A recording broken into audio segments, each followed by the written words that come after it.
안녕하세요. 청취자님. 혹시 반려동물의 피부 건강, 특히 나이가 들면서 생기는 문제들에 대해 좀 생각해 보신 적 있으신가요? 오늘 저희가 좀 자세히 들여다볼 자료는요. 바로 그 지점. 그러니까 고양이와 개의 흔한 피부암인 편평세포 암종, SCC라고 하죠. 이 암과 그 피부 속 미생물 세계에 대한 최신 연구입니다. 내 제목이 정상 및 피부 편평세포 암종에 걸린 고양이와 개의 피부 마이크로바이옴 특성 분석인데요. 이 연구의 핵심은 반려동물의 피부암 미생물 환경이 이게 놀라울 정도로 우리 인간과 닮았다는 점이에요. 그리고 이게 왜 인간과 동물 모두의 암 연구에 어떤 새로운 길을 열어줄 수 있는지 그걸 좀 보려고 합니다. 자, 그럼 이 연구가 구체적으로 뭘 밝혔는지 그 의미는 또 뭔지 한번 깊이 들어가 보죠. 우선 이 편평세포 암종 SCC는 나이 든 반려동물에게 꽤 흔한 편인데 발견이 좀 늦어지는 경우가 많다고 해요. 그래서 이 연구는 암이 생긴 부위랑 또 정상 피부의 미생물, 그러니까 마이크로바이옴 차이에 주목을 했습니다. 네, 맞습니다. 여기서 이제 핵심 개념은 미생물 불균형, 전문 용어로는 디스바이오시스라고 하는데요. 이게 사람의 피부암에서도 관찰이 돼요. 암 주변의 특정 미생물, 특히 포도상구균이라고 있죠. 이게 비정상적으로 많아지는 현상이 있거든요. 이게 혹시 암 진행과 관련이 있는 거 아니냐, 이런 가설이 있는데 연구진은 우리랑 가장 가까운 동물인 개와 고양이에게서도 비슷한 패턴이 보이나 이걸 확인하려고 한 거죠. 아, 그렇군요. 그래서 뭘 알아냈나요? 가장 눈에 띄는 결과는 역시 암 병변 부위의 미생물 다양성이 확 낮아졌다는 점 같아요. 그러니까 쉽게 말해서 건강한 피부보다 살고 있는 박테리아 종류가 훨씬 적다.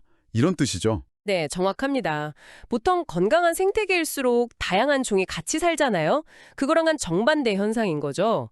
그리고 또 중요한 게 인간 연구 결과랑 되게 비슷하게 암병변 SCC라고 표시된 부분이랑 그 바로 주변 피부 SCC-P1이라고 된 부분에서 포도상구균 수치가 눈에 띄게 높았습니다.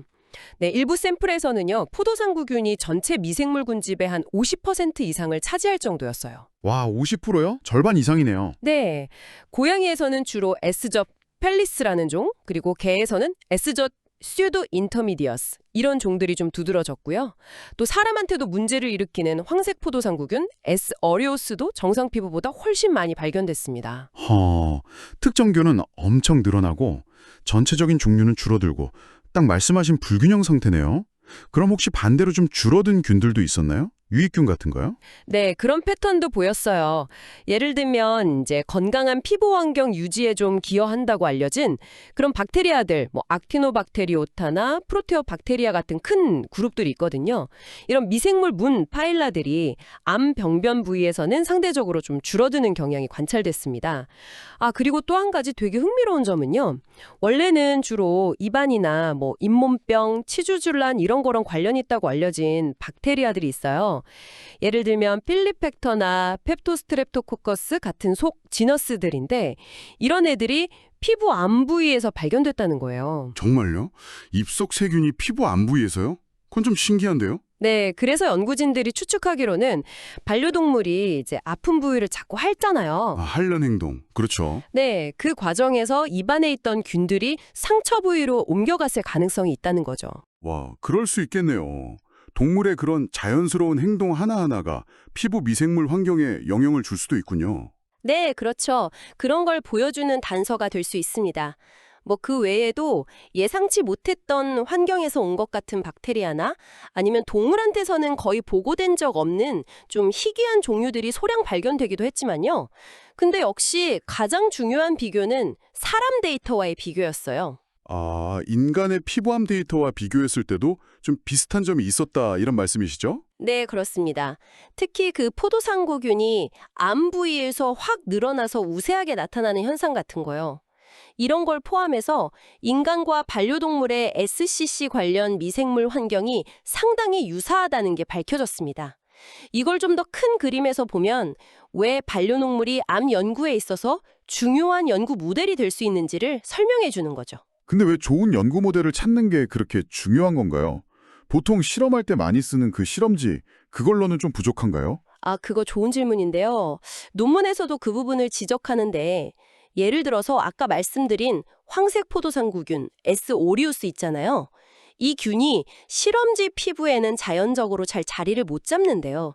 그래서 이 균이 관련된 연구를 해도 그 결과를 사람한테 바로 적용하기에는 좀 한계가 있다는 거죠. 아하, 그렇군요. 네, 근데 이제 개나 고양이는 우리랑 같은 환경에서 살잖아요. 그리고 사람하고 비슷한 종류의 포도상구균 감염 문제 같은 걸 겪기도 하고요.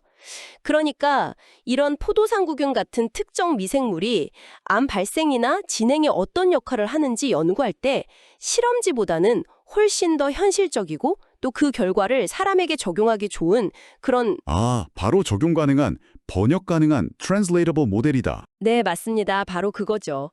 더 유용한 통찰력을 줄 수 있다는 겁니다. 야, 이거 정말 의미가 깊네요.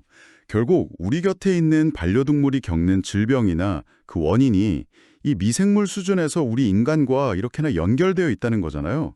특히 반려동물과 함께 생활하시는 우리 청취자님들께는 이게 더 와닿을 것 같아요. 네, 핵심은 이겁니다.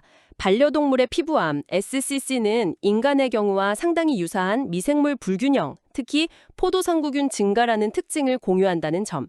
이 유사성은 그냥 신기하네 하고 끝날 게 아니라 앞으로 인간과 동물 모두를 위한 피부암 연구, 또 잠재적인 어떤 치료법 개발에 있어서 새로운 가능성을 열어준다는 데 의미가 있습니다. 네, 정말 우리 몸 그리고 우리 반려동물 몸에 함께 살고 있는 이 복잡한 미생물 세계의 중요성을 다시 한번 생각하게 되네요. 마지막으로 청취자님들께 생각해 볼 만한 질문을 하나 던지고 싶어요. 이번 연구는 주로 박테리아에 초점을 맞췄거든요. 근데 피부 미생물 생태계에는 박테리아만 있는 게 아니잖아요.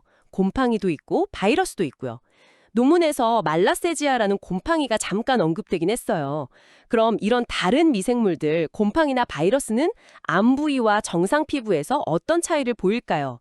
또 얘네들이 우리 반려동물의 피부 건강이나 암 발생에 어떤 영향을 미칠까요? 이 부분은 아직 우리가 잘 모르는, 더 탐구해봐야 할 영역인 것 같습니다. 앞으로 좀 더 깊이 들여다볼 가치가 있는 아주 흥미로운 주제라고 생각해요. 네, 오늘 저희와 함께 이 흥미로운 연구 속으로 깊이 들어가 주셔서 정말 감사합니다.